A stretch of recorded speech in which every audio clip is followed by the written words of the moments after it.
All right, we are back. Are you Cirrus? Can't remember which episode. We were trying to look it up. I'm looking it up. This is episode. I'm just getting ads. Doesn't matter. It doesn't While matter. you're looking at that, 66. 66, we definitely need to get our YouTube numbers up. Hold your coffee. Oh. Hold your coffee. Look how janky this is. Like, we need another $4 or something It was from the wind. for a table. Because this is so bad. Oh. I'm not sure it's going to make it through the podcast. I'm going to clip this and be like, welcome to Are You Cirrus? Nothing but the best here. We are a top-notch organization. Oh, my goodness. For those that are tuning in, I don't even know where this episode's going to go. Jamie's back. Welcome back. Yeah, thanks. And he comes back and brings in, a winter storm to the Carolinas again. For areas. What is happening? Like, what? And it's funny because when we talked about, winter prep and everything, we're not even going to dabble into that this year. Yeah, it's going to be a warm, dry winter. La Nina, warm and dry. Here we are. Third time. I can't believe it. Horry County in our area has been under 2 winter weather advisories, 1 winter storm warning, and 4 cold weather advisories. And the forecast was pretty good. Yeah, I mean, this Glaze, little thing we had this week, well, certainly compared to what we saw in January, it was nothing. Yeah. But just the fact that we're dealing with even a legit threat for the third time this winter. It's crazy. Well, it's also crazy to think like in January we had our fair share, and then now Right. Eastern North Carolina Oh, man. gets in on their fair share, and then you have Western Carolina sitting, where's our event? Charlotte can't buy a good snow. At all. I know. I've got friends up there, and they're so mad. And it's like they thought maybe 2 to 4 inches. Dry air was a big question with the setup over there. And they still are struggling. Yeah. Still struggling. Yeah. So At this point, I'm good. I was good in January. I'm good. After our January storm and after this and after my trip, ready to get my hands dirty, ready to get out in the yard and start playing in the dirt. Yeah, same. Bring on spring. Yeah, temperatures next week, if you missed it, 60s and 70s. And man, I feel like this week for us, first week back for you, so I'm sorry, but I feel like it's been go. Literally the second I got back on Monday. Go. This weekend, it's go. We have the Yeah. spring home show. Yeah. Vintage Market Days is in town this week. Yeah, I'm going to be partaking in National Margarita Day come, what is that, Saturday? Saturday? Saturday. Yeah, sounds pretty good. Need that National Cosmo Day. Right. I'm Every sure day is I'm that sure for me. that's around at some point. How's Jamie, other than, the chaos of the weather? I'm fine. Yeah. I'm fine. You guys make fun of me because of my new sweater. Love it. It's Mr. Rogers-esque. They call me Mr. Rogers, and it's so cold in our office. It is. Normally in the winter, like I'll have on my little vest. Yeah. But back in our office, and can't. plus our desk is by the window, so it's like kind of drafty. It gets so cold back there. Yeah. I had the North Face jacket, like a thicker one on today when forecasting because it was so bad. For the first time ever, too, you probably even told or can hear it in our language.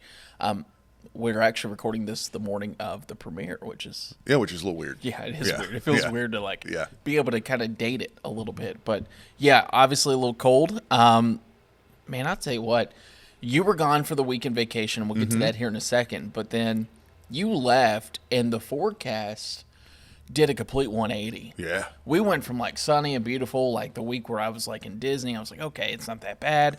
I come back, it's raining every day, it's gloomy, it's cloudy, cold air damming, out the wazoo. Then we have a winter system move through. So if you need to go back to revert it or something, you can. I mean, if you want me to head back out of town again for a week, I'll do it. Because it was awful. That does bring me up to something I was also thinking about Yeah.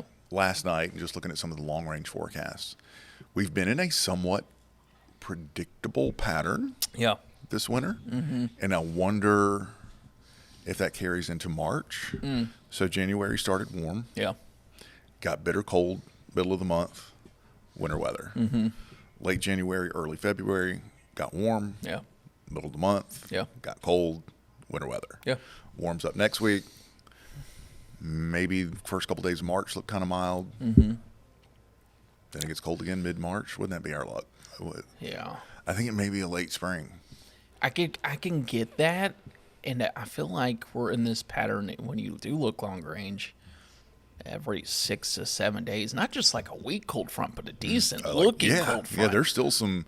Yeah, I put on Facebook and Twitter the other night when we were dealing with the freezing rain. I was like, that'll probably be it. We may get that flurry today. And people were like, no, it usually gets cold around Easter. Yeah, not saying we're done with cold. Yeah. No, definitely not saying done. We're done with freezing temperatures. I think we've got a couple more freezes ahead of us. I could easily see March being, and it typically is, but I could see a lot more 70-degree days into 40-degree days.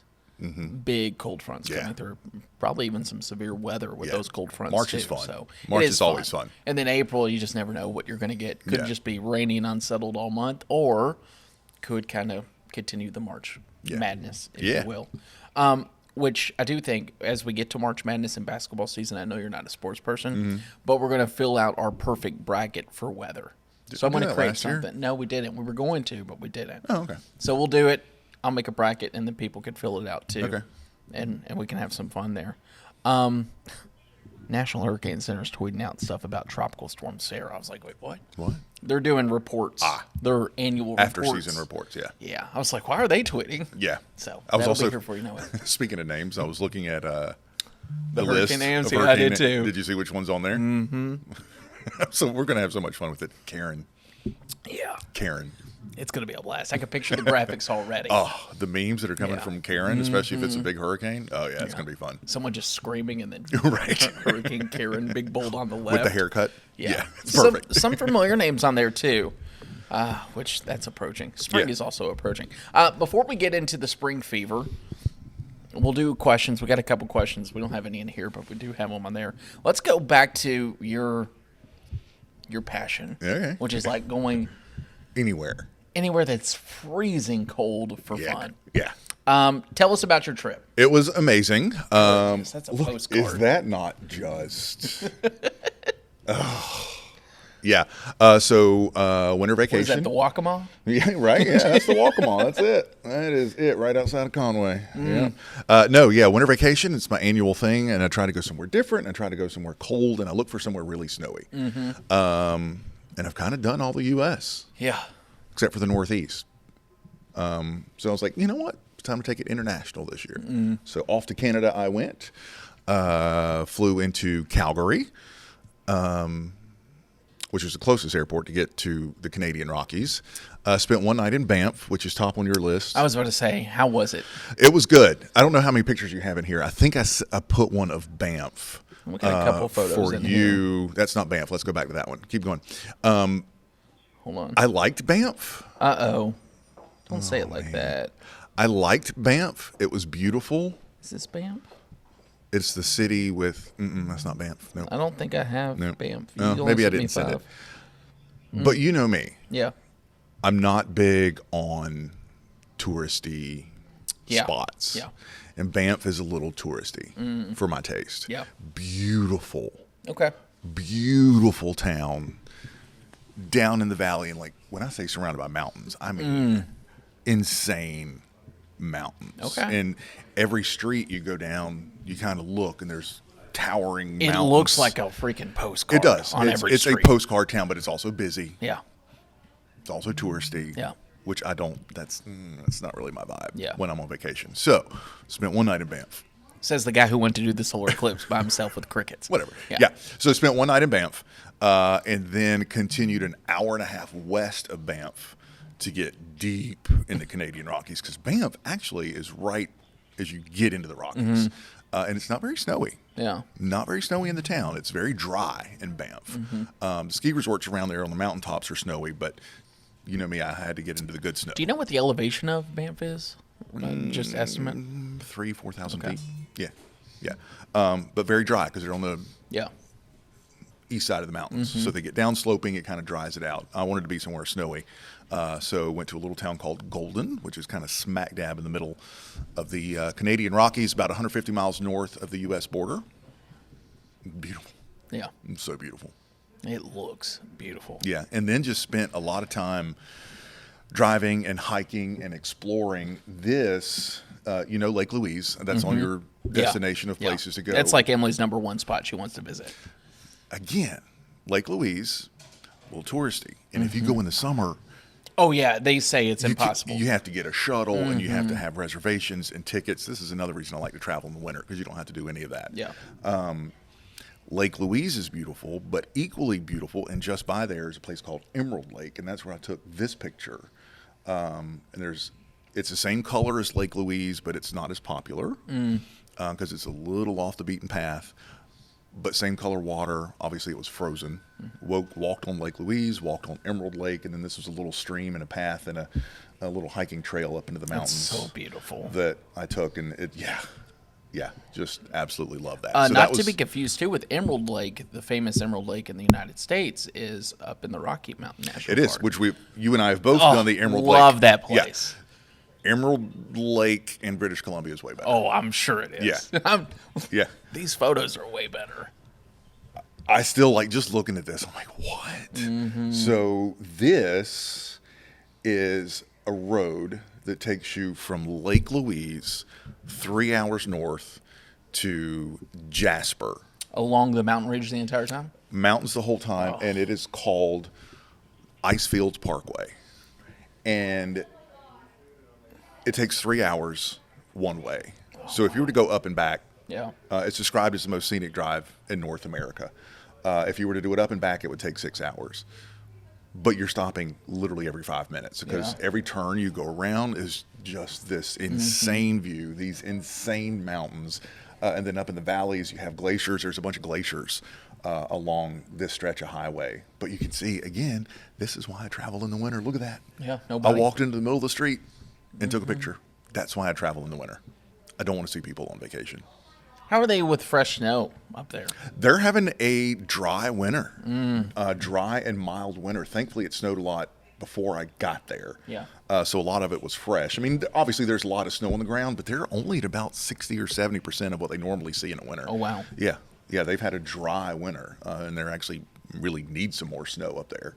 But even with not a lot of snow by their standards, still really snowy. Yeah, but that Icefields Parkway, unbelievable. It looks fantastic. Unbelievable. Walk me through this. Just look at this. Right? Like, I took that picture. Isn't that crazy? If you're on Spotify, this is the episode. Yeah, you're going to have YouTube. to watch. You're going to have to watch. So this, in the town of Golden, British Columbia, where I was staying, across the valley is Kicking Horse Ski Resort. And the great thing about Kicking Horse is, well, in most ski resorts, if you want this view, you got to take a ski lift to the top, and you got to ski down. Yeah. I would die.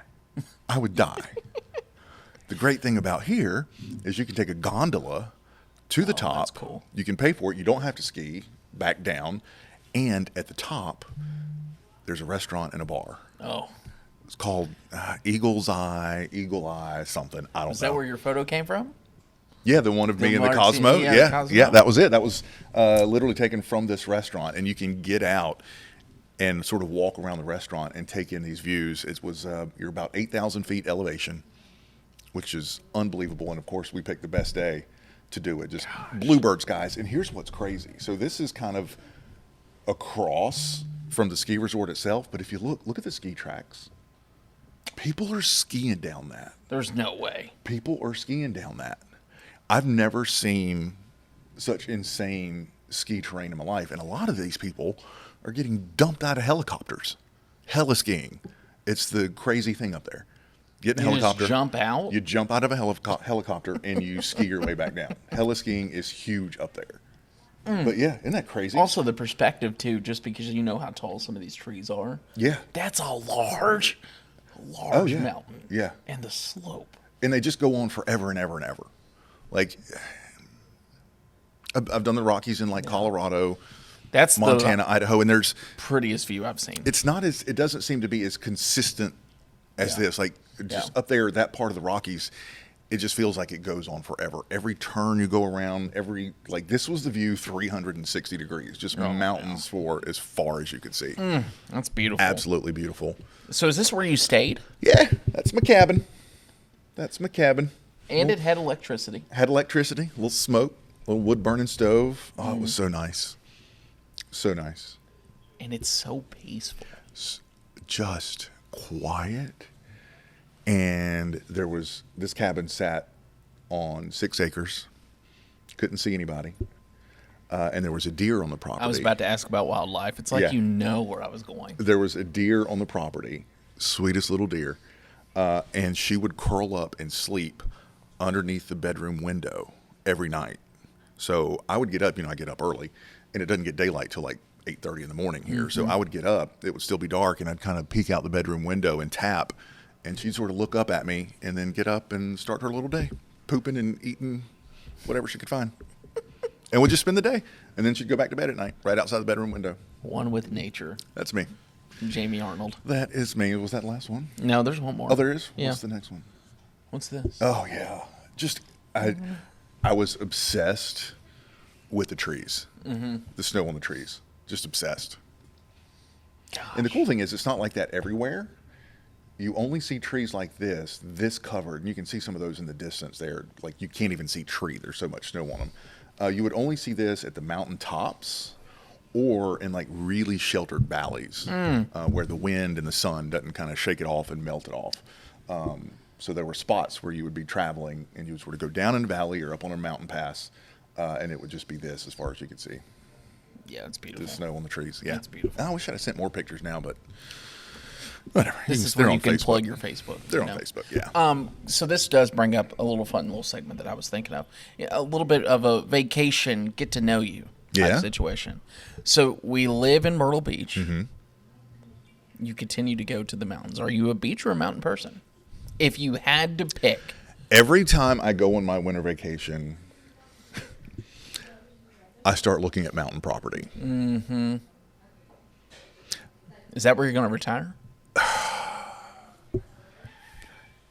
We've talked about this before. I think I want to be opposite of everybody. Mm-hmm. I want, if in my perfect world, I retire like next week because I'm tired, and I spend the winter somewhere like this, and I spend summer like down in the Florida Keys. Oh, I would love to retire in the Keys. Yeah.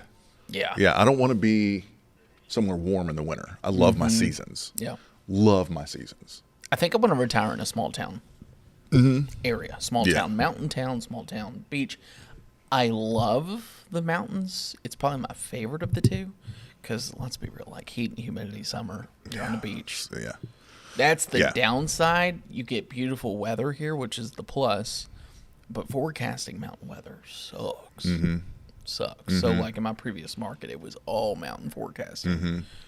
I couldn't figure out what was going on out here. Like I tried. It's so hard. I tried to forecast and stuff, and yeah, just insane. Well, and it doesn't help too when you're in an area like that, and even up in like the Western Carolinas where these communities are 5,000 feet up. Yeah, and it's like, okay, well, yeah, good luck. The amount of snow on the ground would change by the mile. Yeah, like traveling around spots. That's you would crazy. have some spots like this where it's just 3 feet deep, and then 3 miles down the road. And it's just a little bit of a coating, just depending on what side of the mountain you're on. And it's just, it's insanely difficult forecasting. My perfect world, though, I would live somewhere like that from November through February. Yeah. Snowy through the holidays, snowy through January, February, and then I'm done. Yeah. Then I'll get out. Yeah. Then I'll come back to somewhere normal. Yeah, I like that. So I'm even thinking, Uh-oh. Like I'm looking. To go again? Next year is going to be Iceland. Oh, okay. Yeah, Iceland Northern next Lights. year. Yeah, Northern Lights. I definitely want to do the Northern Lights. Like maybe I'm kind of dabbling around with the idea, maybe a little tiny cabin up in the North Carolina mountains. If you do it right, you can even Airbnb it. Airbnb it, but have it when I want it. Mm-hmm. Yeah. When there's going to be a big snow up in the mountains, at least I can pop up there quickly. Yeah, that's good. Mm-hmm. You can put your little touch on it too. Oh yeah. Oh yeah. Yeah. So if you have bouncing around in my property head. that Jamie can invest in. Yeah, if you got any mountain property. Here's what's crazy. I had family, I think I've talked about this, that grew up in Jefferson, North Carolina. Oh yeah. My grandfather's uncle had a Christmas tree farm, hundreds and hundreds of acres up there. And as they were getting older, I was maybe 8, 10 years old when this happened. They were selling acreage to family members, and they offered my mother a couple acres for $1,000 on a mountainside Christmas tree farm in Jefferson, North Carolina. Beautiful country. And she said no. $1,000. That's $1,000. crazy. Can you imagine what that would be worth now? No. Inflation would be through the roof. I'd put me a little single wide trailer up there so fast. That's all you would need. So I don't care. Mm-hmm. I don't care. Yeah. Because previous vacations, I keep saying about the electricity. There was one vacation. Where'd you go for that? That was Colorado Rockies. Yeah. Where you did no electricity. Yeah. And or running water. Yeah, I was going to say you were chopping wood. I was chopping wood. So you've done all these vacations. What's on the list? You said Iceland. What are some places that are still bucket list you have to go? I'm going to have to go back to British Columbia. Okay. Was there 8 days and feel like I barely scratched the surface. Yeah. So I definitely want to go back there. I want to go even more north. Maybe the Northwest Territories, Yukon, like northern Canada. Okay. But Iceland is on the list. Svalbard. It's my new obsession. Is that how you pronounce it? Svalbard. It's in Norway. Yeah, it's a little town in Norway. Okay. And it's actually surrounded by fences to keep the polar bears out, because if not, the polar bears will come in and eat the residents of Svalbard. It's fun to say, but it's a great Northern Lights place. It's beautiful. Look it up on Instagram. Okay. Svalbard. Svalbard. That's how the locals say it. Are they paying for the endorsement? They're not. Here? They're not. But hey, if the Svalbard Chamber of Commerce wants to tune in here and pay for a visit, and I'll show you pictures on our podcast, and maybe we can get a new table out of it. Comes full circle. Right. Banff is on my list. Yeah. What about you? Why aren't you taking winter vacations? We have a 2-year-old right now. That's true. Yeah, that's true. Our vacation of. But doesn't he like to play in the snow? Yeah, he does. So we'll start that soon. Yeah, throw him out in something like this. Give him 3 feet of snow and see what he does. I want to go back to the Rockies, but that's not on the list, obviously, since we've already done it. I want to go to Yellowstone really bad. Do it in the winter. I know. Do it in the winter. Yellowstone really bad. And then I also want to go out to the Southwest a little bit. Yeah. I want to go somewhere out there in Arches National Park. Yeah. I want to go there. Yeah. I'm a big national park guy, so if I can knock those off. Yeah. But yeah, I don't know. The great thing about here, where we were staying in Golden, speaking of national parks, 5 Canadian national parks. Oh, that's cool. Literally all come together. And they're all right there. Yeah. My next international travel or my only international travel that I've ever done will be on a cruise. That doesn't count. I know. I also hate planes, like long period. Yeah. That's a long time up in a plane. Atlanta to Calgary for this trip was 5 hours, and that's pushing my limit. And it's not that I have a fear of flying. It's I don't like having to sit for so long. And you're a tiny little guy. And not being in control. Look at me. Not like, I'm 6'1", morbidly obese. I can't. Yeah. It was tight. Where people said they're on like 12-hour flights and it's like the same seats. I'm like, there's no way. That's what's keeping me from going overseas, and I can't afford the planes with the little cubbies where you can lay down and stuff. Nice. I would do that. I would like to do that just to experience that. Yeah. At least once in my life. Yeah. The other saga from the trip are my moose antlers. Yeah, I saw that. Bought moose antlers. What are you going to do with them? I put them somewhere in the house. Okay. Put them somewhere in the house. I don't know if I'm going to get them back across the border. Between taxes and tariffs and going through customs and shipping, right now, up to about $600 to get them across the border. And it's not like they're antlers. They're antlers. They're moose antlers. Yeah. They're this. Like, it takes all of my arms to hold up my moose antlers. So I don't know. And you've already paid for them, right? Mm-hmm. Yep. So I might have to drive up and bring them back. I don't know. Because I want those antlers. I want them bad. Yeah, that's a lot of money. I know. I wonder if you wait a little bit, if it'll go up or if it'll go down. I don't know. And I'm trying to call places up there. Been doing that all week. And they're like, yeah, I don't know. It's going to take 4 months and $400 shipping, and then it has to go through customs, and it has to go through like fish and wildlife, something or other. I don't know. Yeah. That's me though. Classic me. Impulse buy. Hey, so I've got these moose antlers. Yeah, I wouldn't have even thought about that. Yeah, I didn't either. Until the checkout lady was like, "Are you going to take these with you?" I was like, "Yeah." Don't think I can get these on the plane. Just got a random text. Yeah. our table will be fixed today. What? Breaking news.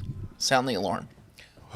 Our table does it just need to be screwed in or something? I don't know. Lewis is going to look into it and fix the table later today. So either Lewis heard us talking about our table, or Sarah told Lewis about our table. We're getting things done. So thank you for those $4 for watching this episode. Yeah. Couple questions, and then we'll cut it short. Okay.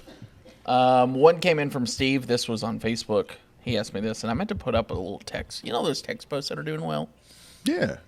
I think if we do that, we should. We'll probably get a couple questions. Okay. So maybe we could do that next week. But Steve was asking me, he said, hey, it's been an unusual winter weather. Mm-hmm. Is there any way to tell before winter starts, how storm tracks are going to evolve? And I think Steve's kind of referring to this, and Steve, correct me if I'm wrong, on a future episode we can address it, but he mentioned how snow is falling a lot for eastern portion of the Carolinas, and if you're out west, you haven't really seen anything. I guess he's wondering about the forecasting technique. Why is this happening? It's definitely been an unusual winter. With this most recent storm, basically filled in every state now, beach-wise, for the southeast and Gulf Coast states. Yeah. Virginia Beach picked up a foot of snow. Which is nuts. And so that's literally Virginia all the way to Texas. Has had snow all the way down to the beaches this winter. It's just how the pattern sets up. Yeah. And as far as picking up on something like that in advance, NOAA certainly didn't. No. With their warm and dry winter forecast. Yeah. I would almost just say, I feel like, and this is an easy way to say it, and I don't mean it to sound like it's smart aleck, because it'll probably come off that way if you don't know what I'm talking about. We've been very lucky this winter with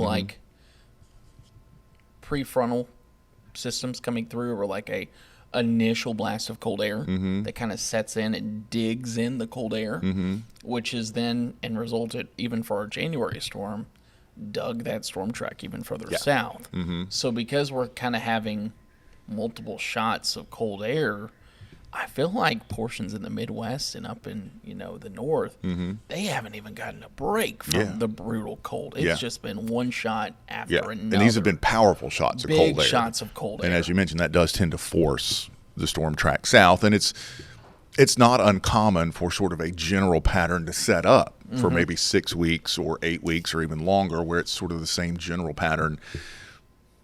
Had we not had snow and a couple of ice threats, I don't think it would have been as noticeable. Yeah, 100%. But, 3 times now talking about snow and ice in this area, you're like, wow, that's a heck of a winter. Yeah. Had it just been warm for, 6 weeks straight, nobody would care. But, storm track is way south this winter. Yeah, it certainly feels like a Kentucky winter where we wouldn't get snow. And I say that in the way of Kentucky's been just destroyed by system after system. So much. Between flooding or snow.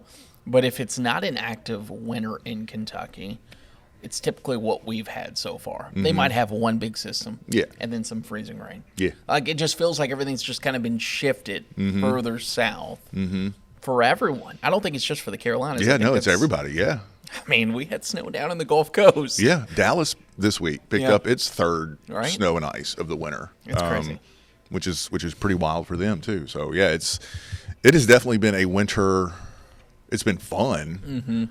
Didn't see it coming at all. Yeah. Did not expect this kind of winter, which is to me what makes it even more fun. Yeah, same. We had that big conversation back in the fall after the hurricane season about long range forecasting, and this just kind of drives my point again. Do we even care anymore? Yeah, I don't think you could have, and anyone who says otherwise is full of lies, but I don't think you could have picked out this in a pre-winter outlook. Now, you could say, hey, it looks like in 2 or 3 weeks we have a shot of cold air coming in. Right. There's a chance. Yeah. But to say, hey, here's our 3-month winter outlook, that's garbage if people are saying that. Steve, hopefully that answers your question. And then last week we got a comment, which is good to see. If you have a question, let us know. But this comes from @2TLJ. That must be their username. I'm glad to see you all back. Question, what does a normal weather day look like for the whole weather team? There's no such thing as normal. there's literally no normal day. For instance, like today, if you're looking for a normal day, Came in earlier, obviously, because of freezing rain, just to make sure roads were okay. So came in. Typically, I get in at like 2:30 on a normal day just to get graphics ready and all that. Came in at like 2:15 today, 2:10, just to keep a quick eye. Did the show. Promo shoots at like 7:30 this morning. We have an Are You Cirrus recording right now. You came in super early, which normally you don't come this morning, like noon. Yeah. We're recording whether or not today, right after this. We then will prep whatever show comes in for the noon. Our schedules are all jacked up right now because we lost Robert. Yeah. Which has made coming back from vacation even stranger. Yeah. Because I left and Robert was still here. Yeah. And I knew he was leaving. Yeah.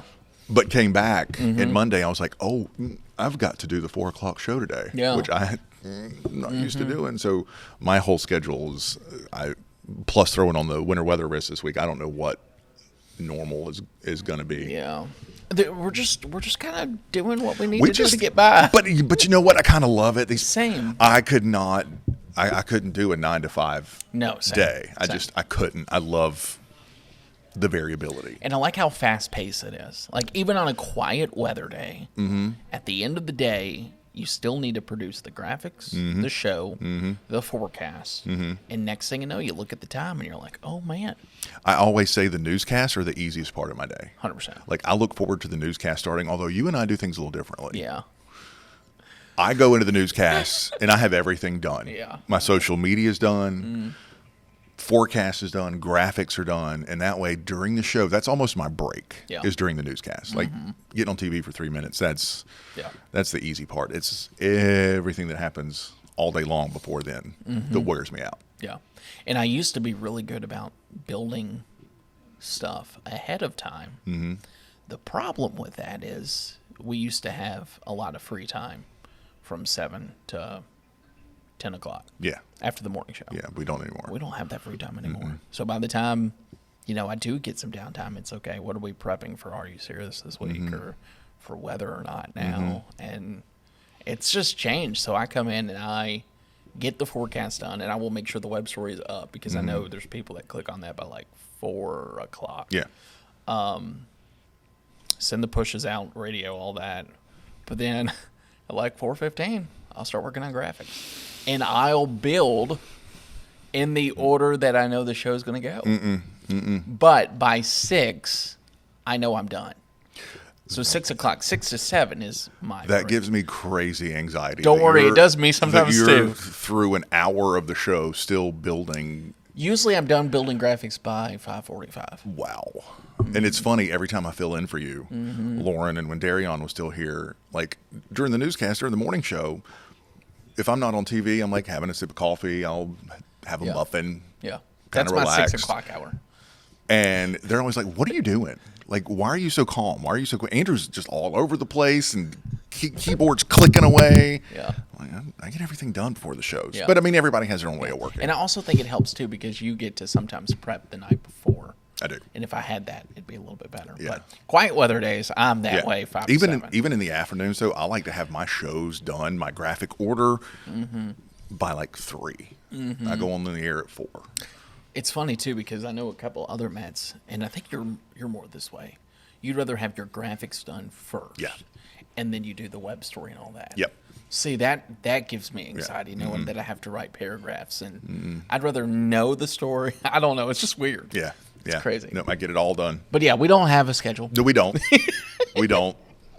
And it's going to be weird. I've already got a couple messages asking about Jenna. She's on the 7-Eleven for the time being. Yep. We're shifting things around because I can't work 12 hours a day. Yeah. She'll be back on the morning show. Eventually. She'll be back. We are actively looking for Robert's replacement.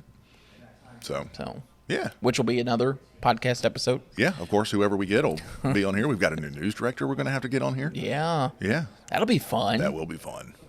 I know. That'll be good. Yeah. I still haven't met the news director, so I'm excited. Yeah, it'll be good. It'll be fun. All right, I think that's it.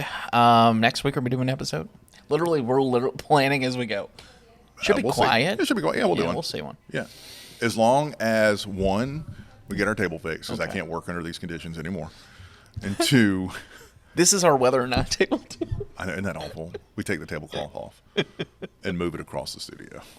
So janky. Anyways, 1, table's fixed. 1, if the table's fixed, we'll be back. And 2, send some questions or comments. Yes. Or Also, ask things to talk about. When the weather's quiet, your photo made me think of it. We need to do the paint episode where you're going to teach either me to paint or we bring on someone that can teach us to paint. I'd rather bring somebody on. Okay, that's because fine. My painting, do you know anybody? No, but I would love to at least. Actually, I think I do. Okay. Yeah. That'd be a fun episode. That would be While fun. the weather's kind of quiet. Yeah. Hey, so teach me how to do, because I'm terrible. Yeah. But it would be cool to at least do something small and then flip it over at the end. Yeah. Mm-hmm. And we can have a conversation with them about whatever they want to know. Yeah. Most of the time will be you judging. Yeah, so if there's an artist out there, or if you know an artist, let us know. Yeah. We'll get them on. That would be fun. It would be fun. It's something different. That's what while we're quiet. I plan on painting this weekend after all the Canada pictures. Did you finish the one? Not yet. Gotcha. Not yet. So yeah, that's all. Yeah. All right. Cool. That does it for us. Like, share, rate, subscribe, comment. Buy a table. Buy a table. Submit a question. Send an artist. We'll figure it out. We'll make it happen. Thanks. We'll see you on whether or not someday. Or are you serious? Maybe next week. Bye.